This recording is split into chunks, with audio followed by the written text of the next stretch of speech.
Marshmallow Fanboy back with another review. This time I'm taking apart Spider-Gwen from Spider-Man Across the Spider-Verse and the Spider-Mobile from whatever series there was a Spider-Mobile for. It doesn't really say, it just says Spider-Man is probably the toy line.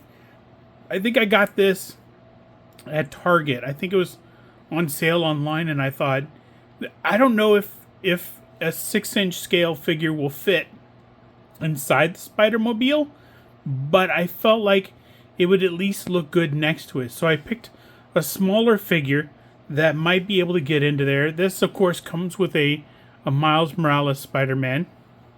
This is fully what the box looks like. The Spider-Mobile here has Spidey looking like he's having fun in there. And it has it on the back. You know, Miles Morales races to the rescue in his Spider-Mobile. Smooth rolling wheels. Very cool. It just looks really good. The Spider-Mobile was, I think it was the Spider-Buggy. Something like that. It was introduced, I think, in the 60s. And since then, it's become one of those legend things where you're like, it's like the Spidey in the Fantastic Four uniform with the bag over its head. It's become kind of legend. It had one comic book appearance, and that's it. And people have built, he has a, he's in the Spider-Verse. He's in comics. There's a whole sort of Buggy-verse or an Autoverse or something. It's really crazy. As for Spider-Gwen, I didn't get too many of these figures. I'm not sure who else was in the wave. Okay, let's see. No, I didn't get anybody else from the wave. I got Spider-Gwen. She was a good update from the first one, but I didn't see enough difference between Miles Morales from the first series and the second series, so I kept the first series one. The rest of them I wasn't really super interested in. I just wasn't interested. So Spider-Gwen was the only one I got, and of course, Across the Spider-Verse came out, I don't know, 2 or 3 years ago. So this thing has stayed in its plastic prison since then, so long that I don't even remember who that is. I'm sure that's like a little holographic figure from the future or something, or maybe that's another Spider person, I can't remember. Anywho, I'm going to bust these open and take a closer look at them. So that was an awkward transition. I'm gonna set this up again. These figures look great in their package. Let's bust them out and see what we think of them. Yeah, nailed it.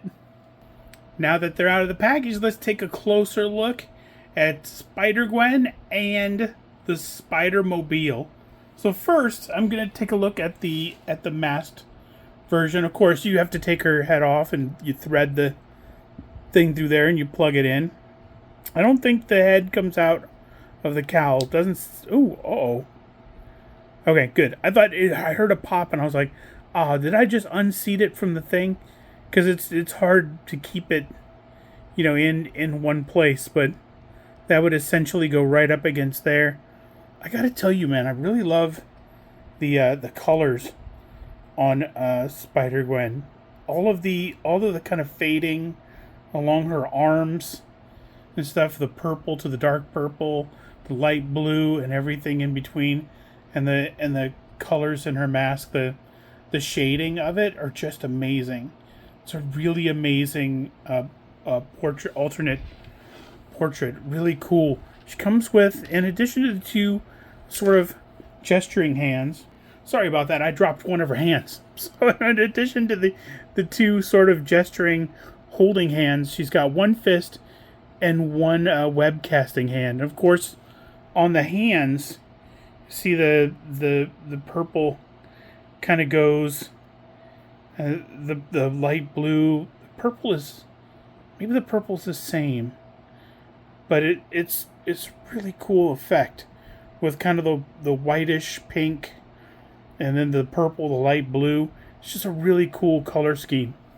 It looks really amazing, and of course I don't remember the first version. The first version definitely had the shoes. The shoes are very cool. The shoes are welcome back. Gives them sort of this really kind of cool look, like they're real teenagers, and they're like, yeah, I mean, I got my own costume, but I definitely want to, roll in with this brand. I don't know what this is. It's a hologram. I don't know if it was a real character of a holographic or a holographic representation of a character, but it's really cool. It's got the kind of the heart glasses, and it's really cool. I'm gonna put that over there. As far as Spider-Gwen herself, of course, has all the articulation that you would expect from Marvel Legends, and even a character that it's just on a newer body. Of course, the double elbows are ridiculous, like just kind of perfect, and really nice. It's what you would expect. It's all the posability that you definitely want from a spider figure, and you're getting that from her. I'm sure that the rest of the wave had that great flexibility and stuff, except for the bulkier characters who maybe were a little more stylized. They might have had trouble bending and things, but she's absolutely streamlined. Of course, she's got the hood in the back. I think you could take the hood off. Yes, so when you take the head off, you could take this hood part off, and then of course that hood part is this pulled up. So that is really cool. The hair is really cool. This is a really nice touch. The first one, I think the hair was one color. It's got shaved here. It's just an amazing likeness. The hair strand hanging down there.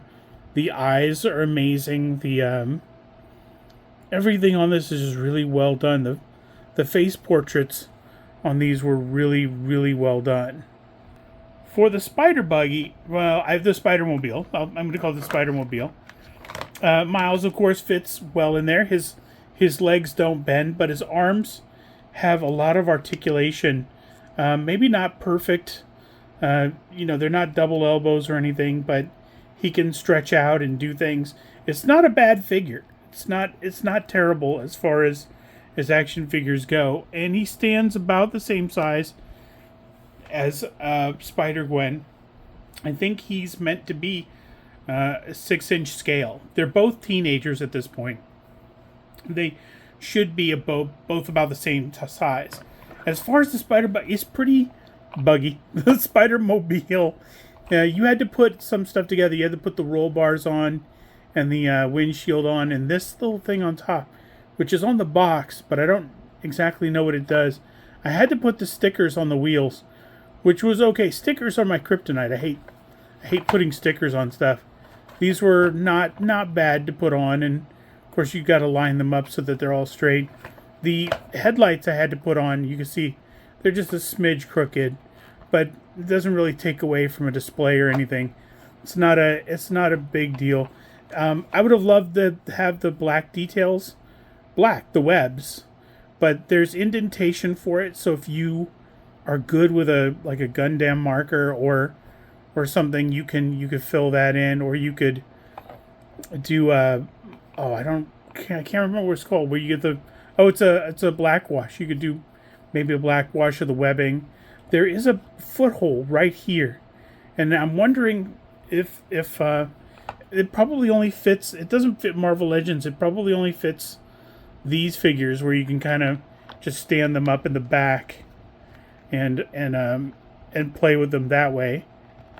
And you're like, oh look, he's standing up on that thing. Look, he's so cool, and he's here, and that is cool. Like, if there's other figures to this collection, then you can plug them in, have them stand. It's a shame there's only one foothold, because there's enough space for two figures to kind of stand back there. But the thing was cheap, and I didn't get it so that I could stack people on top of it. I could, I just got it because it's awesome. I do wish it was a little more detailed. I do wish, but the box art made it look so much more glamorous than it was, which is exactly what the guy who photographs this is supposed to make it look like. Now for the moment of truth, though. Let's see if I can get Spider-Gwen into the Spider-Mobile.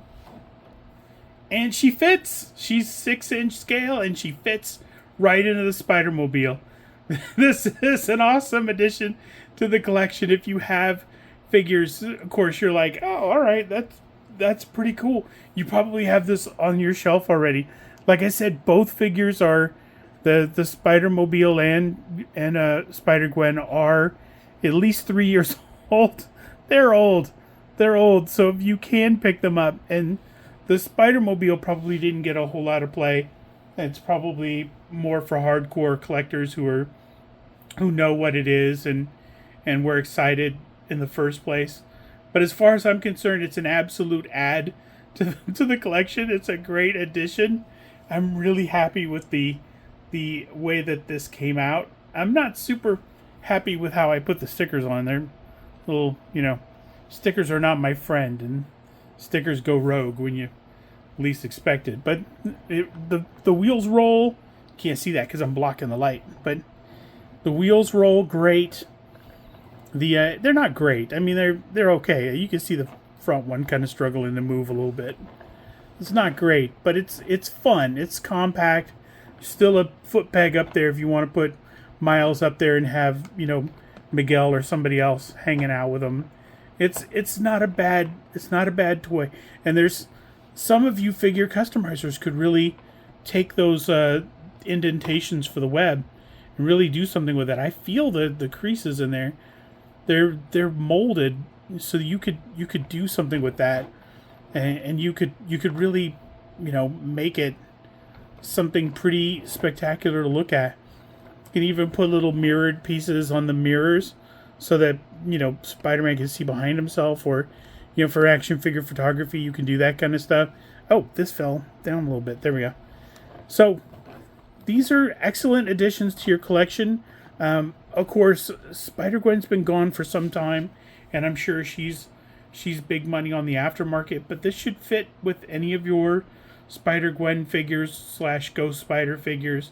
This should be good for any, there was a new comic book wave for Marvel Legends Retro that had a Miles Morales on a smaller body, meant to be the teenage Miles Morales, and that would fit nice here. I leave it up to you. Whatever you want to do with your Spider-Mobile is up to you. But until next time, enjoy your toys.